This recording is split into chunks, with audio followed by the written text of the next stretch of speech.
Hello, everyone. TGIF, Mark, Kevin, everyone doing okay? S&P's failed to make a new high.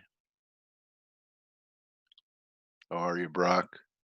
So we got very close to a new high, but we didn't do it.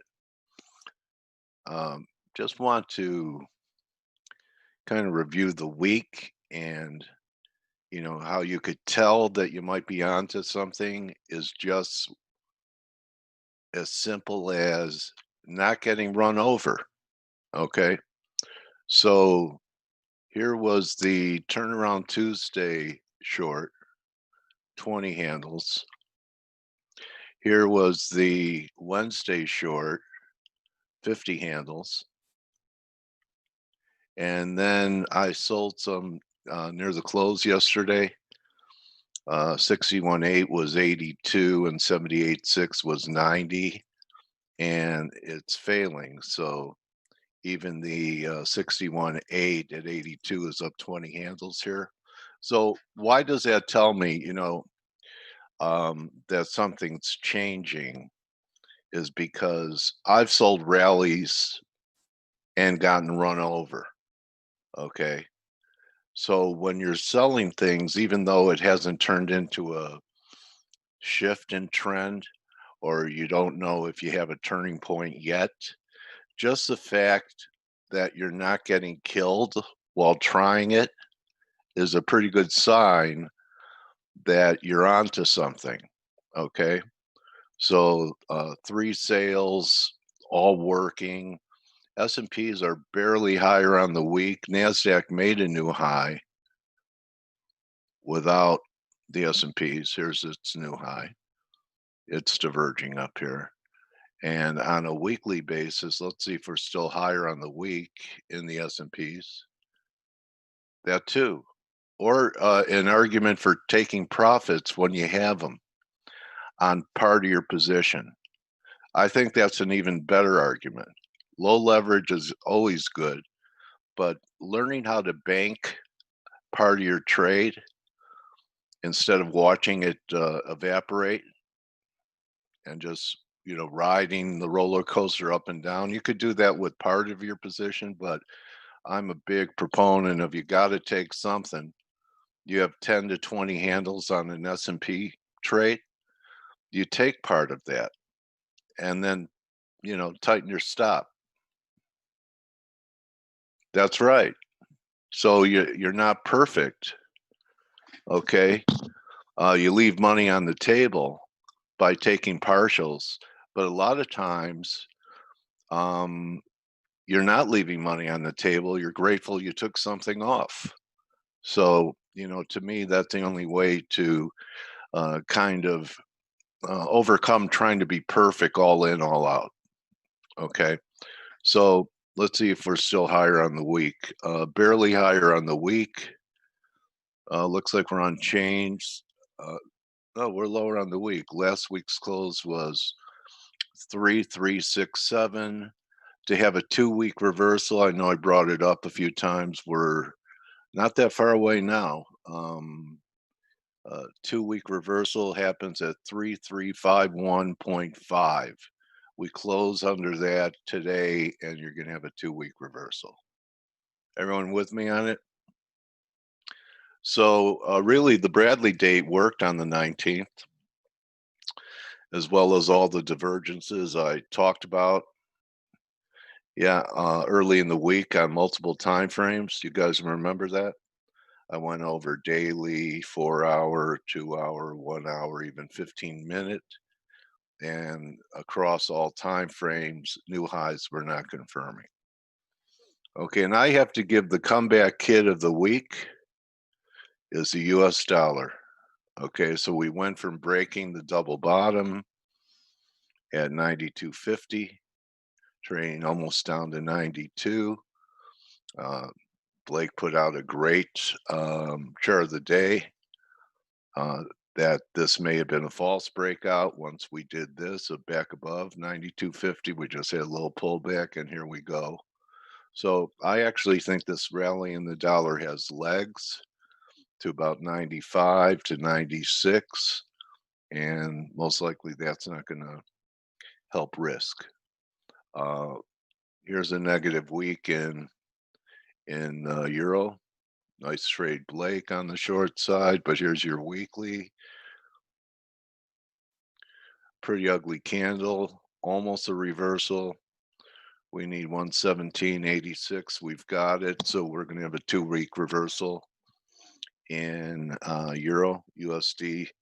The comeback kid is $1, and we're actually getting a nice reversal candle here.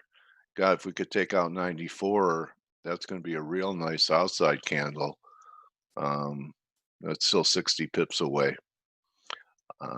Canada pulled back yesterday. Canada's trying to put in a reversal week. It hasn't yet. Just to go, well, reversal week's way up here. So the dollar's acting better than Canada. Look at the two candles. Here's the Dixie, and here's Canada. But Canada does look like it has a shot. Crude down 4. So I hope that our analysis here in Face has helped you guys, even if you're not a subscriber. How many people did we help this week? Give me a why. Even if you're not a subscriber. Carlos, nice to meet you. Nikita, you still haven't joined. I'm bouncing you out of the room. You shouldn't have been so honest. Yeah, you're really cheap. Does your wife say that? Or girlfriend? So I'm doing a little Don Rickles here. Anyway, I think that's mainly. Oh, and don't take this for granted. Another great chart of the day by Blake is, thanks for the reporting. Euro pound looks like it's breaking down. And I think on the chart of the day yesterday, really nice look.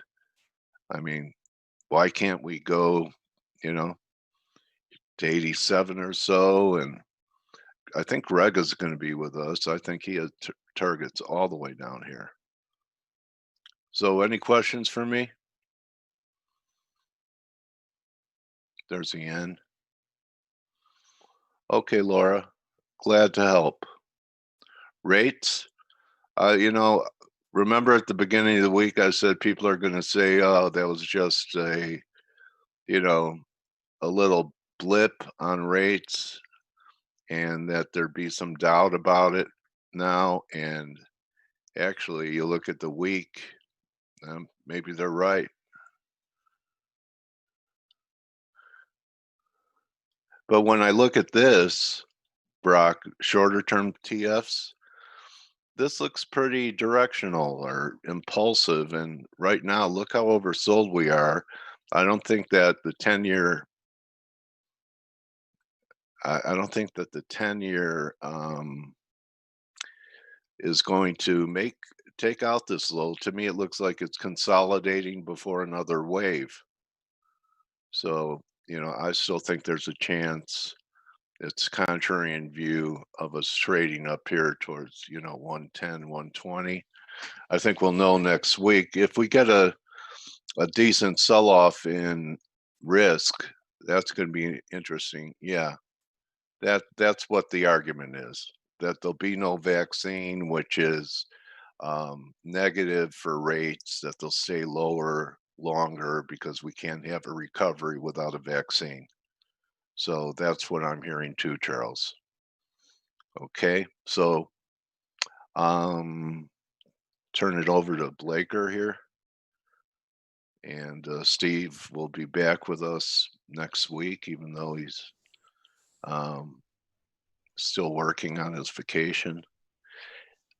Right, Blake? If you and I were able to take a vacation, do you think that we would it's be working? funny. All I heard from Steve today is complaining about being on vacation. Yeah. I gotta sit here and got to work on my computer on vacation. It's like, man, whatever. Huh? I'm so irritated. I'm like, yeah, okay. I haven't been on vacation since October of last year. I mean, granted, it was a great Yeah. vacation, but man, it's been a long time. So, I don't Hey, I want to. went to the hospital overnight. Hey, good job. Good job. That That's was that, that's a change of pace, right? the medication put me on vacation for a little while. There you go. Anyway, Anyway, so nice Euro trade, brother. huh?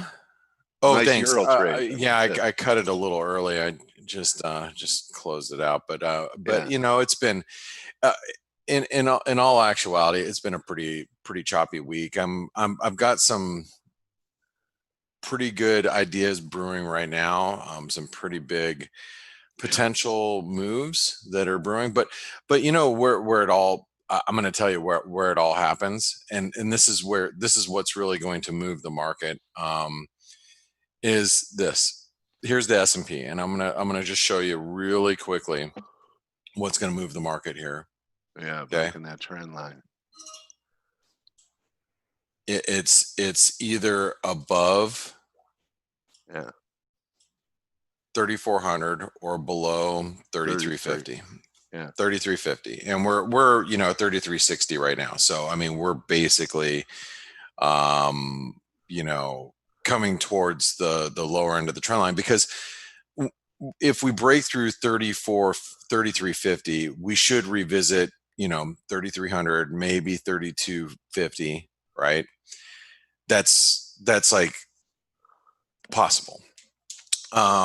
If we break above 3,400, we're going to obviously squeeze. So this is going to create, either one of these two moves here is going to create volatility for the FX market. So I think we need to have, be on a little heads up. Now I usually don't go through cross rates here. And by the way, I don't know if we have Grega or Andre, or no, Paul Correct. stopping in today, but I think Grega. He's gonna step in today. He said it yesterday. Maybe he's gonna come. yeah, it might be Grega might be coming back, but I just wanted to bring that up just because I don't normally go through cross rates, but I want to bring this cross rate to you. I want to bring it to your Yen attention. cross. It is a yen cross. Do you know which I one? know you. Sterling. Moro. Huh? No, Is it I could guppy? give a crap less about the guppy right now. Get Okay. another try. Aussie yen. Nikita Yeah, actually says. the Aussie yen. And let me show you something really quick with the Aussie yen. Now, obviously, if you do, if you are a Forex Analytics subscriber, you're already kind of keen to this. But I've been watching this chart for a long time, and this has been a really important chart of mine to keep an eye on risk. Right? Yesterday, if you dismiss yesterday, well, actually, I'll just take you over to yesterday's chart. You can actually see it right here, and here's the daily chart. This is yesterday's chart, obviously not today, but look at yesterday's chart. We were probing that uptrend line, right? RSI was breaking down, and the end of day analysis, the Aussie yen closed above the 76 yen level and trend line, but the RSI is trying to break lower from the triangle, which should be monitored by the bears. Because the reason why I mentioned that, and it's something that I think I actually talked about it on the daily roundup yesterday. I have to go back and listen again because I can't remember right at this moment. Is because RSI, sometimes in situations like this, I've seen it lead price. So when RSI was starting to break down, I'm like, man, this Aussie yen looks like it's going to roll over. And, for that reason, I continue to hold on to dollar Canadian longs, some dollar Mexican peso longs, because, and I'm short some Kiwi yen, just because I'm not a believer that equity markets are going to break higher when you're seeing things like this. Now, I look at the Aussie yen and I think of like kind of a longer term setup of the Aussie yen. What does that look like to you there, Stelios or Coach? Could develop?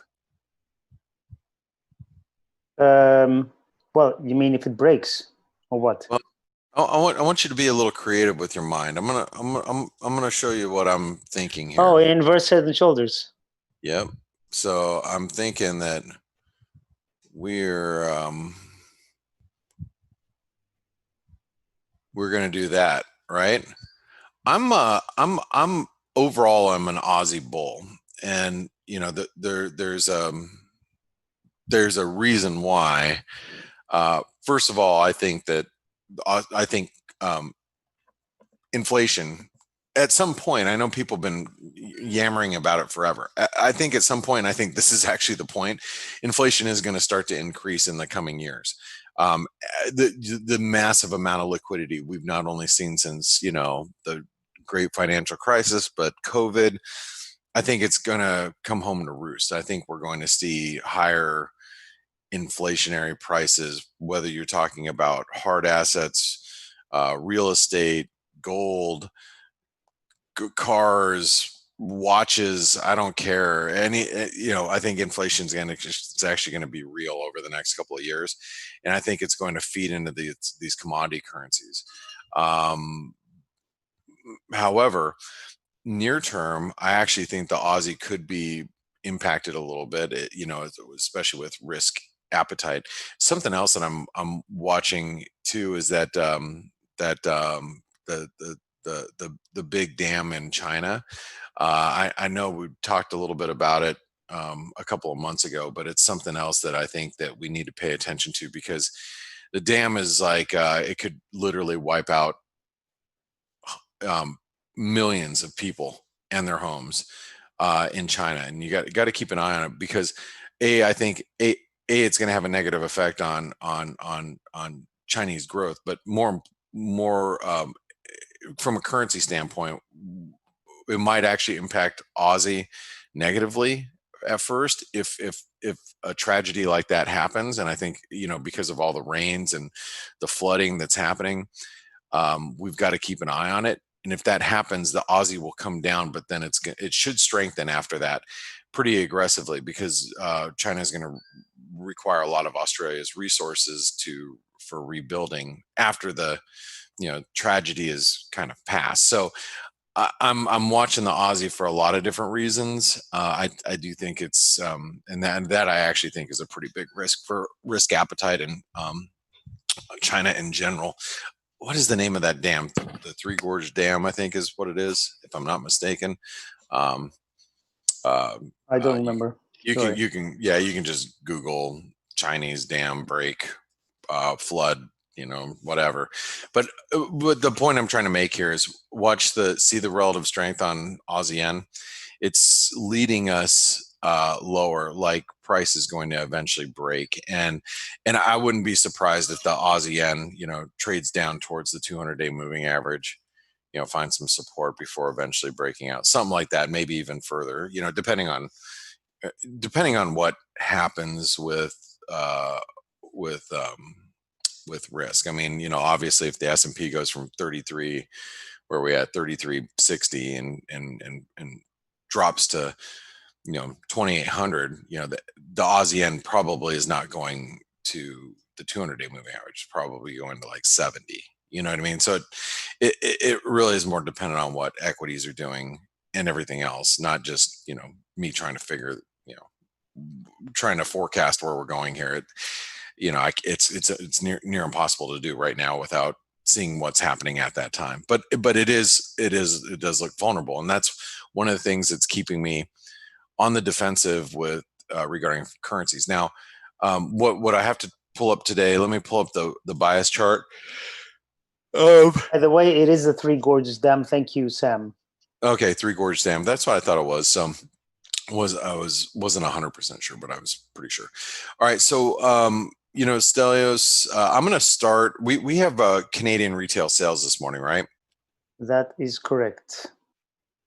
And then some US data a lot later. Okay, so what I'm going to do really quick is I'm going to do the Canadian, get that out of the way. One of the things I want to point out about the Canadian is yesterday we broke this downtrend line, and you'll notice what we did is we came back and retested it. You see that?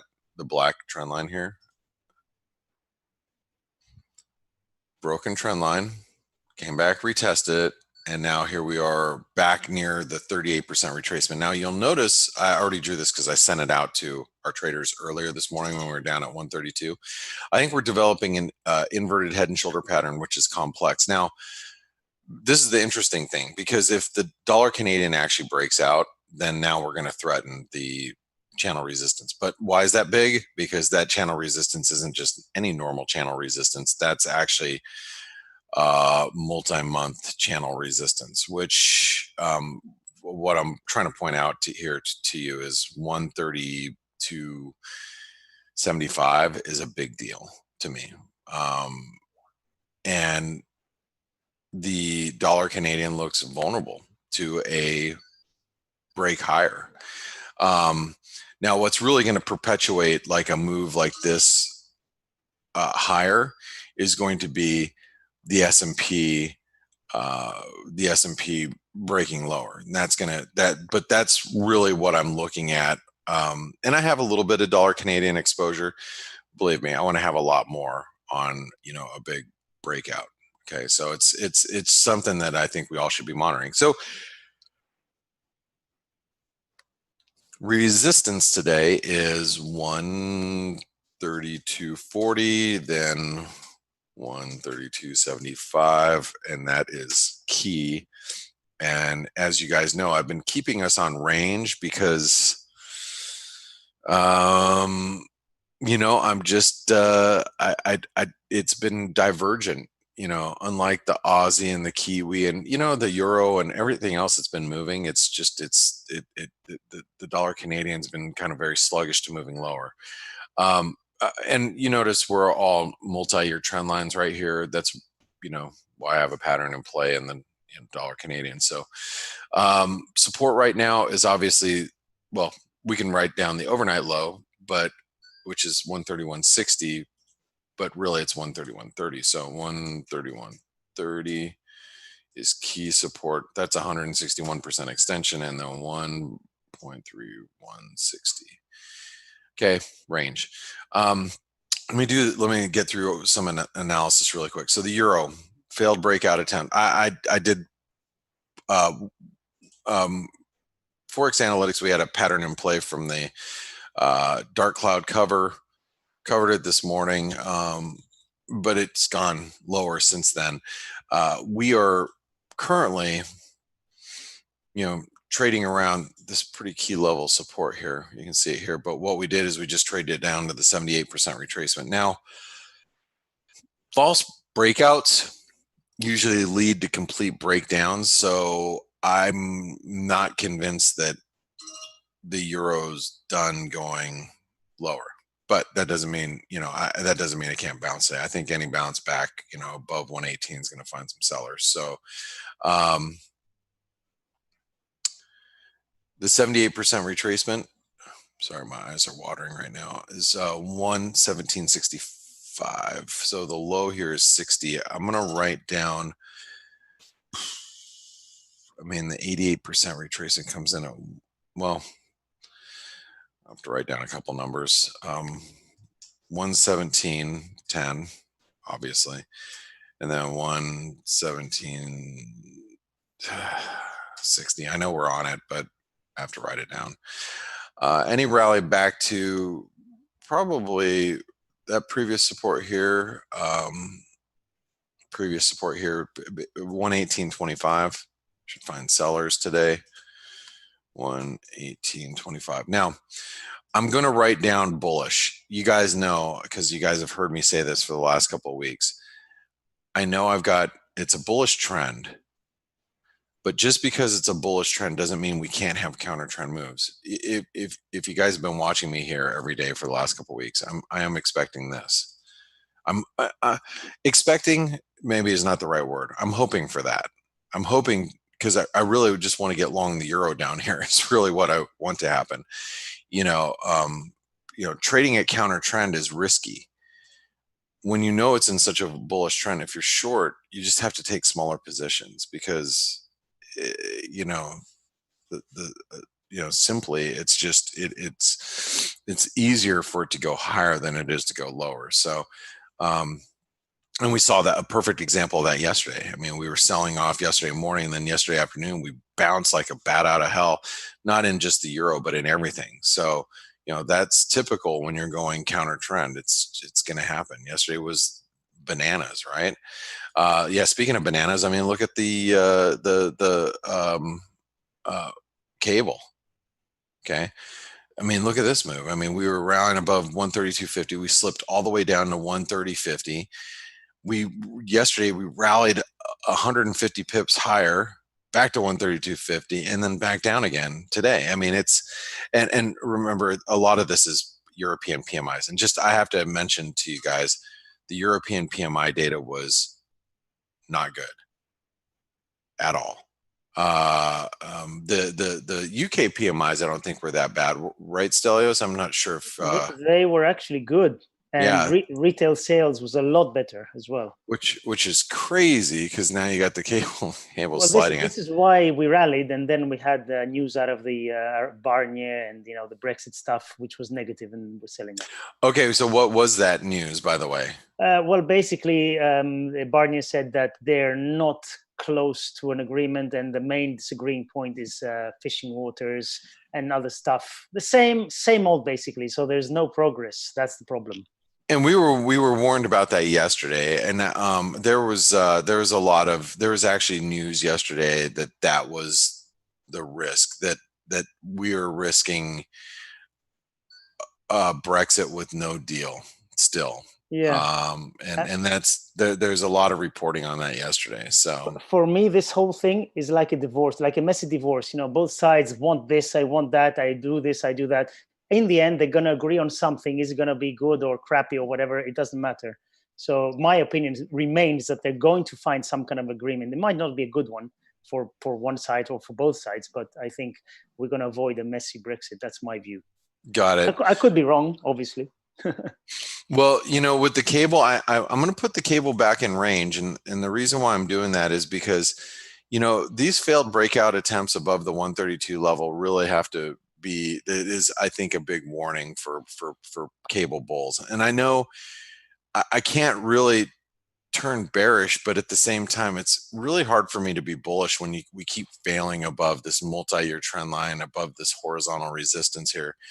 So I'm very nervous about cable longs. All right, let's go over to the Aussie. So the Aussie, just so you guys know, and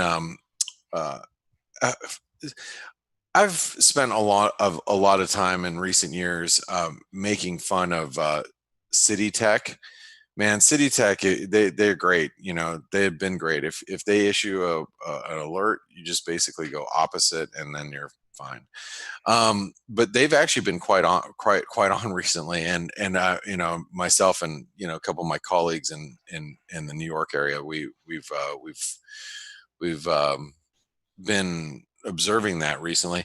They actually even made it was just crazy. They had a short recommendation in the Aussie, a tactical short, like literally right like at 72 cents, and then they closed it at 71.30 or 71.40 yesterday, like within a few hours. I'm like, wow, even Citi is scalping, which is odd. And the reason why I bring this up is because when you have banks that are issuing alerts like that so quickly, what that suggests to me is that we're if things are extremely choppy and volatile, typically banks won't do things like that. Day trades, yeah.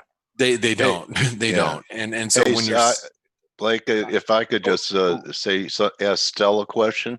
Well, yeah, go ahead. But the data's I forgot the data. Oh yeah, go ahead. Stelios doesn't. He's sleeping at the wheel. So it's not even 30 seconds before yet. So that's all right. Okay, Stella. Well, if you could tell me which country is the husband in Brexit and which one's the wife, I'll tell you who's going to get the better deal. Well, I'm going to tell you, he's going to tell you, he's going to tell you the wife is Europe. Europe, because he's gone through a divorce before, right? I have, yeah. just kidding. Everyone should do it once. Where's pro tip? Don't get married in the UK. There you go. Okay. Or wait, did I just miss it? No, that's Mexican retail sales. California. All right, right here. Month over month, we're expecting Well, they're expecting 18%. Bloomberg says 24.5. Wow. Yeah, Core 10.6, 15.7. 23.7, and core slightly better. Core slightly better. Retail Core sales slightly slightly better. worse. So Okay. nothing overall. And actually, did you see that I think Data Flash came out quicker than Bloomberg, by the I way. think it It was did. very close. Yes. Yeah. It All right. won. Well, okay. Well, dang it. I was hoping for some excitement, but it looks like I'm going to have to pass on the excitement. Okay. So let me get through the analysis really quick, guys. So just bear with me for about 10 minutes. Let's go over to the Aussie. All right. So the reason why I was telling you that story about Citi is because I think things are extremely volatile, and that's good because I do think that we're close to breaking out. As I explained to you guys about the S&P, the S&P I think we're 50 points. We're in a 50-point range that's going to determine the type of volatility we're going to see in the coming days. So I think that's big. It's something that we need to watch. Okay, so with the Aussie, what's really important about the Aussie and where we're at right now, here's the daily chart. I'm zooming all the way out here. So you can see this trend line that comes in all the way from 2013 to today. It's 7-year trend line, right? When we broke it, originally Aussie screamed higher, but what we're doing is we're just kind of channeling above it. So what that means is a break below the 71.30 level is going to be important. What's more important is that dotted line, which is 70.75. So, and you guys have heard me say this like every day. So but you're not the only new, we do have new listeners that pop in daily. So it's not Multitudes. I have to okay. So Greg is going to come in today, which is cool, guys. You're going to get an updated look. I'm going to ask him specifically about the S&P. So just, you guys can hold your questions. I'm going to ask Greg about I'm going to show him what I see, and then we're going to go from there. All right. Aussie high overnight. We should note it now. And let me get rid of this fib. We don't need that right now. So the high overnight is 72.15. I'm sure people that are long right now really wish that we could get back to 72 cents just to get out of it, whatever they own. Since we're bouncing around in this channel, I'm going to keep it on neutral for now, okay? Because I'm starting to worry about these commodity type of currencies, whether you're talking about the Canadian, whether you're talking about the Aussie, whether you're talking about the Kiwi. They're not performing very well. And that is starting to concern me a little bit. Okay, here's the Kiwi. Same type of thing. And you guys know that we are sitting on a multi-year trend line. Again, yesterday, we had a little bit of a false breakdown below the 65.30, but we wrote down 65 cents as being support. Yes, we did dip to 65. What was the low there? 64.88 before bouncing. I mean, I'm telling you guys that this is make it or break it for the Kiwi right there. And I'm going to write down this as being pretty important support here. And I'm going to keep it on range. And you'll notice that the Kiwis, I mean, it may be holding off the bears at the moment, but it's not trading bullishly. It's actually quite heavy, right? So just be mindful of it. I mean, this Kiwi, we start breaking down and it's going to get ugly. All right. I think resistance right now, intraday, 65.70, not great resistance, but it'll be, that should contain any rally that we see. Swissy, still bearish, but I'm giving you the buts because we had this false breakdown. But see this trend line? That capped the rally yesterday. That trend line comes in at 91.50. So I'm going to write this down. 91.50 And then you guys know the next level that I'm going to write down, right? Because you guys have known it for the last 3 weeks. Okay, 92.40. It's bearish while we're below that 92.40. However, the false breakdown still, you know, it's got me thinking that, you know, that we might still see a reversal. 90.50 is still support. And you notice yesterday we went all the way back down to 90.60. We're still respecting this right here. Buyers come in ahead of it. Pretty typical of strong support, you know. People come in, they want to be buying. US dollar, Norwegian krone, I'm just doing it because it's here. Look at where we're at. We get above 9, and we're and this is another. So you guys, you know, you hear me talk about, I'm a little worried about the commodity currencies, the Kiwi, the Aussie, the Canadian, the Norwegian krona. This is the thing's already giving us, it's already starting to suggest that that we're turning here. You know, you start getting all these commodity currencies working in unison in one direction, and next thing you know, it puts together a big reversal, right? So 881, you guys already know it, right? 9. We're bearish for now, but we're probing. We're literally probing this trend line. We break it, we should probably trade back to 920. That's actually a pretty big move for Norway. And just so you guys know, if it you know starts to build some momentum. Dollar yen,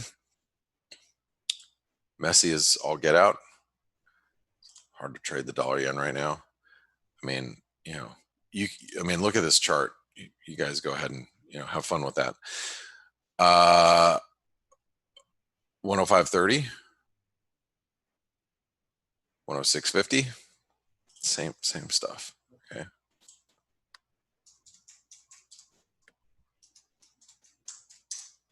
Up 50. It's range. Dollar index bearish, but for how long? Right. False breakdown. Yesterday was a little bit of a cluster fabrication. You thought I was going to say it, didn't you? You did. Okay. So support 92.50, resistance 94. Obviously, it's, you know, same stuff. But this, you know what, intraday.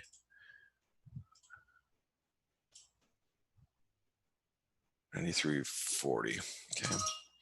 So 93.40, 94. That's key, which is keeping us bearish. 92.50. Dollar max, same as yesterday. I'm going to write it down. You guys should know it by heart now, right? I don't even have to pull up the chart. 22.02, 22.25. However, I'm going to pull up the chart because yesterday we rallied past 22.25, and we squeezed. That was basically a squeeze, but you can see here, just right here. Here's 25, right? Previous support still acted as current resistance. We just overshot. You know, this is just this right here. That was just an overshoot, right? But what that tells me actually is we should probably adjust that number just a little higher to this number, which comes in at 22.30. So that's going to be the number we're going to write down now. Because realistically, if we break above 22.30 again, we should go. We should rally back, and then, you know, if we rally back to 22.60, this would be the next resistance, right? 22.60, which comes through here. And then, you know, if we rally past that, then we're talking 22.90. And if we get past 22.90, then we got a double bottom, which actually points to 23.50. So, you know, lots of resistance overhead, but a lot of things, a lot of work to do if you're bullish, but I think the setup is there. You know, I think the setup is developing. Let me delete all this stuff. Let's go 4 hour. And I'm still bullish the dollar Mexican peso because we are just diverging. It's not the dollar, the Mexican peso is not hitting new highs against the dollar, you know, unlike other, you know, that we're seeing it in other places. So I still think the dollar Mexican peso is at risk of a rally. Okay. Okay. So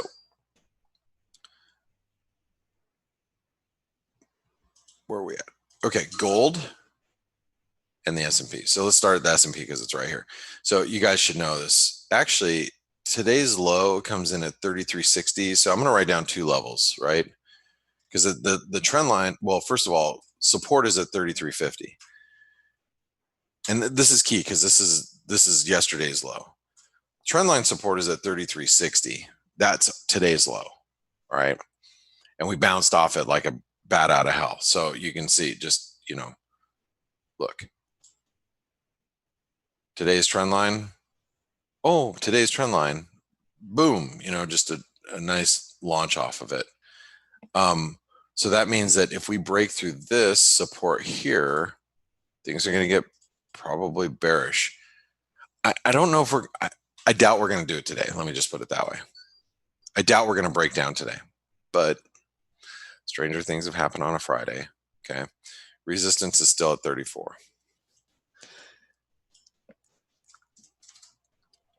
And it's bullish. Gold.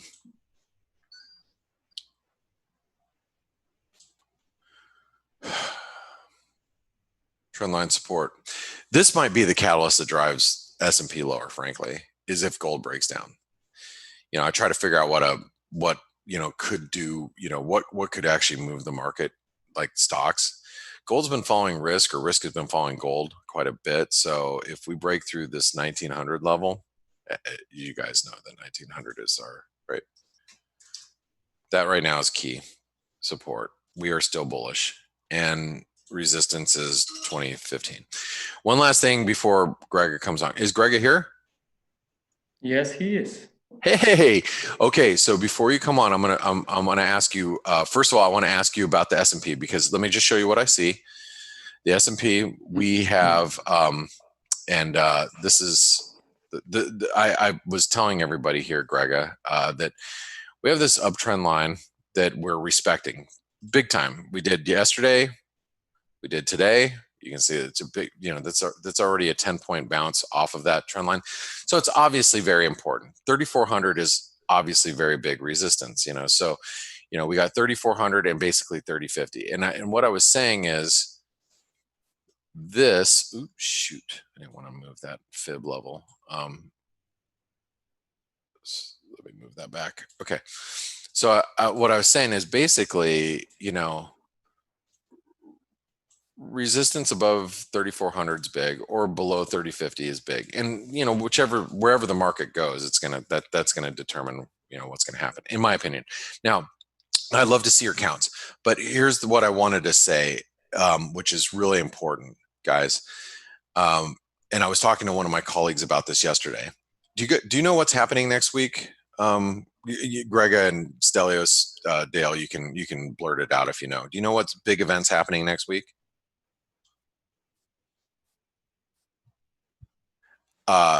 Jackson Hole. I was going to say Steve is coming back from holidays, but that's not it. That's really not a big deal. Just kidding. No, it's and Greg, I'm going to pass over the charts to you right now. So I'm going to stop sharing. I'm going to let you take the charts, and you can show us what you are thinking on the S&P or whatever else you want to. So charts are yours now. But the reason why I want to talk about this is because Jackson Hole Symposium, what the Jerome Powell's topic of conversation is talking about monetary policy and reviewing the Fed. And basically what they're going to be talking about is the framework of the Fed. And the market expects that the Fed is going to let inflation run hot. That means they're going to keep rates low for probably 2, 3, 4, 5, 10, 30, 40 years. Who knows? But realistically, we're talking 2 years and longer. That is the expectation, that we're going to get that signal from the Fed next week on the 27th. So next Thursday. If the Fed does not deliver, that they're going to allow the economy to run, inflation run hot, and the economy run hot, then that could be what really turns the dollar actually bullish from here. So next week, I believe, is a very big week, not only for stocks, but for the dollar as well. And so I think it's going to be the inflection point that we're all looking for. Anyway, because if the Fed says we're going to basically keep rates low for the next 2, 3, 4 years, and the market starts to believe that, and we're going to let the economy run hot, we're going to let inflation run hot. If that's what Jerome Powell says, gold's going to rip to 2,400, and stocks are going to hit 3,600 on the S&P. Okay, I said my piece. Grega, what do you see on the S&P here? Well, actually, I'm observing two ideas. The first was because of this sharp drop that we have seen this week. I thought that maybe wave 5 is already in place, but since we rallied quite significantly, I agree with you. I mean, for now, the S&P 500 is definitely still bullish, and this could be, from an Elliott wave perspective, actually a triangle on the way up. So I think that today's closing price action will be very important. If we can hold those levels from yesterday, those lows, then I really think that we may see another push to the upside here on the S&P 500. And maybe that will be actually a final push up, since triangles occur prior to the final move within a higher degree of the cycle that I'm tracking up here from start of August. So I'm looking for this cycle to be accomplished, and you said yourself, maybe the next week will be a decision when we will see something more significant on the way down. Greg, just going in line with what I was saying, well, maybe the Fed, does signal to the market that we, they're going to let the, inflation run hot and the economy run hot, which I that's what the market is expecting. And so maybe that will complete that wave 5 move that you're, pointing out. Yeah, I mean, it's definitely a very strong bull market still, but this bull market needs a correction. I mean, we need some kind of a pause. September is also very important when a lot of liquidity is coming back. So I think that this could definitely impact the price action. I mean, if we were bullish through the summer, then we could slow down through in September and October. On the other hand, whenever we were, let's say, sideways through summer, then we were expecting a breakout in September or October. So now it could be the opposite. I think that we could be slowing down and maybe turn significantly lower, or at least for a higher degree correction that I'm expecting. Also, Greg, if we break that trend line and the triangle formation, what lower would you be looking for? Well, I know lower. I'm no, wondering yeah, about so, levels. So, yeah, like let's say this week was the peak at 3,400. Let's just say what Dale is saying here. Where would we go from here? I would have to see a daily close below this. Was what? 33.20 below this spike support here. If I see a daily close below that level, then I think that we go lower, and would probably looking for retracement all the way back to this wave B consolidation that was acting through July. Got it. Okay. Yeah. All right. So before making a determination, you need to actually see it happen first. Yeah, of course. I mean, it's still an uptrend, right? So until it's invalidated, why to fight it? But looking at NASDAQ 100, a very strong market here. As you know, technology sector is very strong. But when I see a very strong market like this, now in a fifth wave, then I really think that other markets could potentially see, if this market slows down, could potentially see a very big drop. I mean, if you look at bank stocks, you will see that they were very, very bearish in the last few weeks, and I would not be surprised by even lower price action on those. So I'm watching what will Nasdaq 100 do up here. I think that if this one really comes down here from these fips, as you can see, I'm looking for an extended wave 3 here in the middle, and now wave 5 can be equal to wave 1, which is usually the case when wave 3 is extended, can be equal around 11,760, around there. And there we also have 38.2% projection of wave 3, which is also target for a wave 5. And at the same time, if you look back here at the wave 3 high, let's say that someone expected to see a top right there of wave 5. Well, at that time, there was no divergence, a real divergence here on the RSI, because RSI was at the top. But now, when we are expecting wave 5, normally we would see a divergence, and the RSI is lower. So I think that this is also quite important, at least for me, indication that we could be in a fifth wave here slowing down.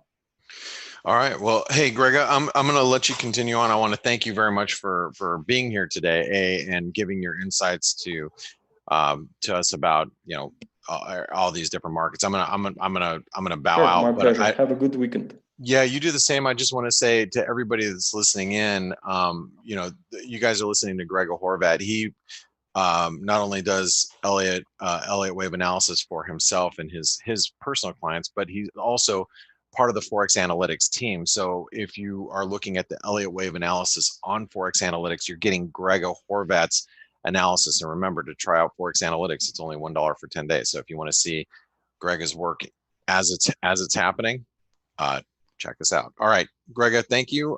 Dale, Stelios, TGIF, thank you guys.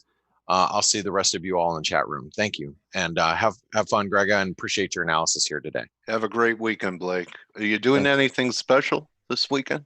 Yeah, I'm gonna go from the love seat to the couch. See you guys later. People ask me that question. I go, how ridiculous. What do you plan this weekend? See you later. Bye-bye. All right, buddy. So Grega, what do you think of this dollar comeback this week? Is it significant? I know that earlier in the week, you know, you had kind of a bullish take on euro that maybe okay, so there's your update of it. So we're getting this correction now in euro. Yeah. I mean, we have seen here move out of a triangle, and as you know, back then I think that we were close to this trend line, and now it was broken, even retested from the other side, and we are selling off. So I think you have a lot of indications actually that this is an impulsive reversal from the highs, and that we will see much deeper pullback. Now the question is, what is this? It's a significant top, it's just a pullback. Well, I'm still observing two ideas. Now the first one is that we have seen this extended wave C, and that we are still bearish on the longer term charts on the euro, or that we are actually moving just for a pullback into wave 4. And I really love this second interpretation still, because it's the wave count that tracks the price action. The price itself, it's still bullish. So from a trading perspective, I think that this one is much more important and interesting. But I would be definitely looking for this one if we see something dramatically to the downside next week. So overall, I think that dollar, I mean, a lot of pairs are showing that dollar could be turning up. If we take a look on Aussie here, we are turning down from the highs after this triangle here, and we came down impulsively. Also, last time I showed this copper chart, we said that we are in a wave 5 and could be slowing down, and looks like that we are now having this bearish indication that wave 5 has ended. So watch out for a new setback. At least in the short term, we could see a retest of this trend line. And in the meantime, definitely that's not positive for Aussie. In fact, I would be looking for Aussie to see even lower prices. Even yesterday, when stocks bounced quite significantly, Aussie did not follow much to the upside. So I think that's just another reason why we could be looking for potential weakness. I mean, even pound, which has been quite strong quite strong, is now reversing these Yeah. previous gains. So it really tells you that bulls are having some hard times here. Yeah, the dollar's pretty bid across the board, pretty well bid. Yes, I mean, and if we close the week like this, I really think that we could be in here for a much deeper correction here on euro and other majors. Okay, thank you, buddy. Yeah, I mean, and also let me just check the following. I need to stop screen sharing just a second.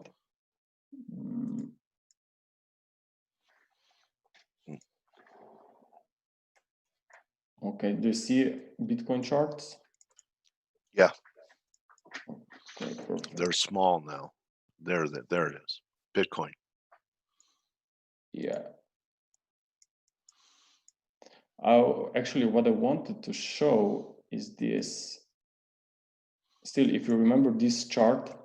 Oh yeah. The 21 bull cycle on the Yeah. S&P 500. I mean, we are now 20 weeks in 21st week of recovery. So we are actually in very late stages of this uptrend compared to the previous cycles, which were actually the same. So I think that this Nasdaq 100 is really, which is the strongest sector, is really telling us that we could be here, or at least we should be careful here at new all-time highs, because always after 21 weeks of recovery, market slowed down at the new all-time highs. It didn't slow down at the lower swing high, but at the new high. Okay, each time in the last 2 or 3 years. So now we maybe could be facing the same situation here. Also, the 10-year US yields are still looking bearish. I see a potential triangle now. If this one is really headed lower, then I think that there could be a real risk-off situation. Okay. Also, if there are any interest in Bitcoin, I think that this price action is quite important at the moment.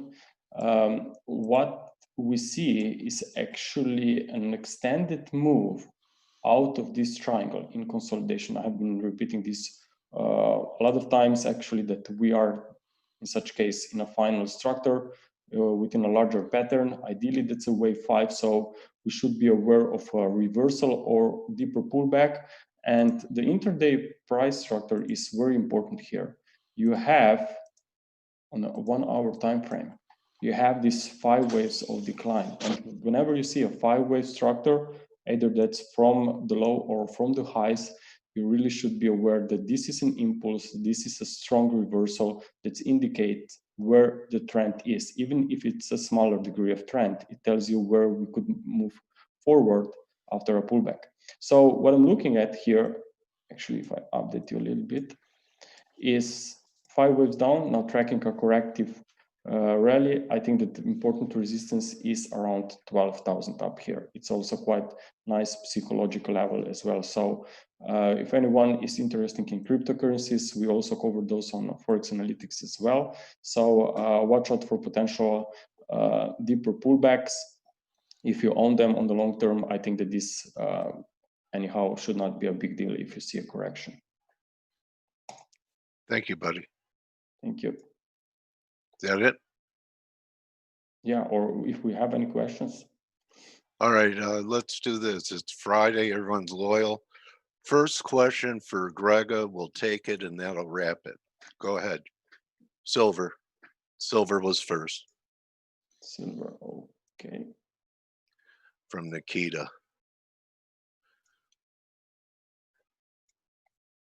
Okay, so actually I can first look at gold. I mean, what is really important here is I have obviously a lot of clients who knows how to count the Elliott waves. And there were a lot of them who counted this drop in 3 waves, which is not wrong, okay? Because actually you do not have any clear 4th wave here within this sell-off.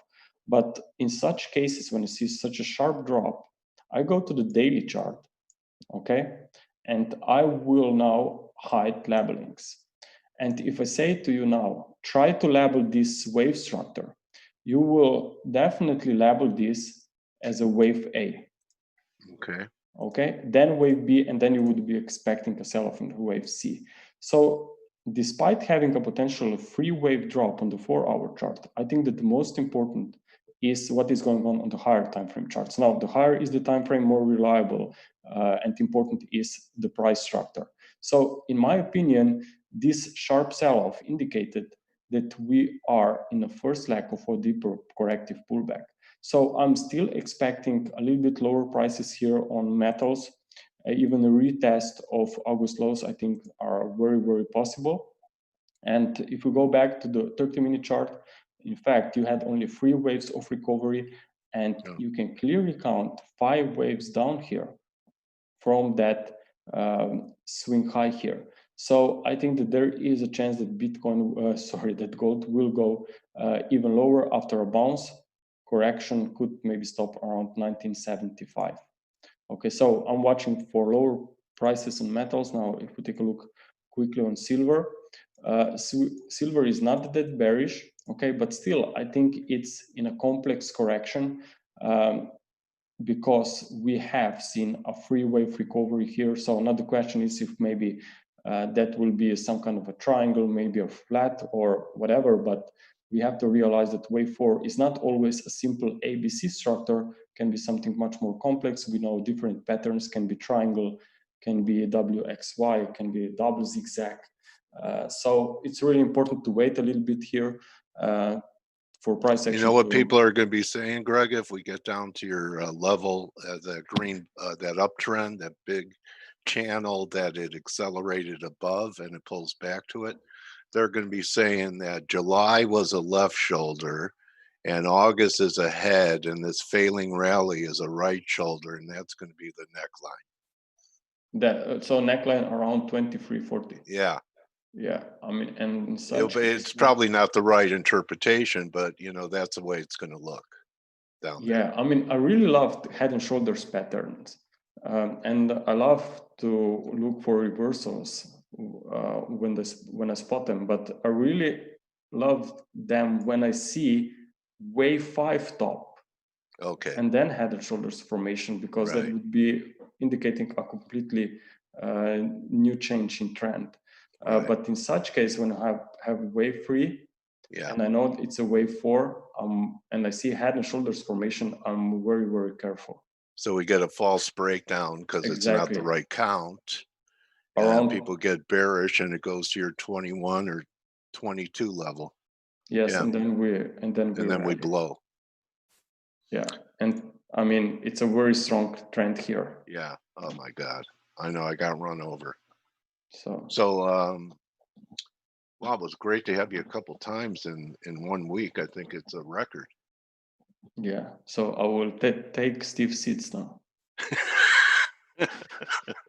Steve's on a working vacation, if you notice on Skype. But he's listening every word. He'll be back. And Greg, always great to have you. You know, I hope you and your family remain untouched and your kids are safe going back to school and all of that, buddy. Yeah, at least everyone were worried here about school if we will start normally or no, but looks like it's going to be normal, at least now. Yeah. All right. Well, thanks again, Wizard.